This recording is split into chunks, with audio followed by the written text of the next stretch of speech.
সবাইকে জল দিচ্ছি। এই তুমি বাংলা হাটে গিয়েছো? হ্যাঁ, এখানে দাঁড়াও, এখানে দাঁড়াও। হ্যাঁ, বলো। বিভিন্ন রকম অশান্তির খবর আসছিল একটা কথা বলবো, এইসব অশান্তি ফশান্তি বলবেন। এখনো আমরা ইলেকশন কমিশনের আন্ডারে রয়েছি, এখনো আমরা ইলেকশন কমিশনের কোর্টের ভেতরে রয়েছি। After 6, you can ask me this question, I can answer. আমি কাউকে চিনি না, আমি বলতে পারবো না। আমি কারো সম্বন্ধে ব্যক্তিগত মন্তব্য করি না।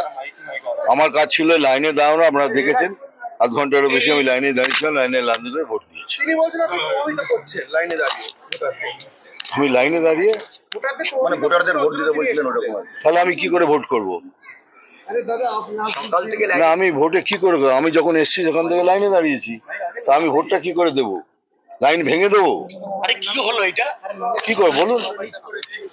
আমার কাজ অ্যাজ এ নাগরিক লাইনে দাঁড়িয়ে ভোট দেওয়া। কারণ অ্যাজ এ সিটিজেন আমি লাইনে দাঁড়িয়ে করেছি। আর দেখেছেন আমি almost half an hour to 40 minutes আমি লাইনে এই গরমে দাঁড়িয়েছিল। আমাকে বলেও ছিলেন দাদা আপনি এগিয়ে যান। আমরা না, আমি যাবো না, আমি লাইনে দাঁড়িয়ে এরপরে যদি কেউ কিছু আমার কিছু বলার নেই, বলুন। আর সেকেন্ড থিং, আর একটা ভীষণ ইম্পর্টেন্ট কথা আপনাকে বলতে চাই। আমি কোনো সময় দুটো কাজ একসাথে করি না। আমার ইলেকশন ডিউটি, আমার পার্টির অর্ডার, পার্টির ডিক্টেট ছিল 30 তারিখ অবধি, আমি সেটা কমপ্লিট করেছি। এবার আমার কাজ হলো আমার প্রফেশনাল লাইনে চলে যা। আজ থেকে আমি আমার প্রফেশনাল লাইনে ঢুকছি।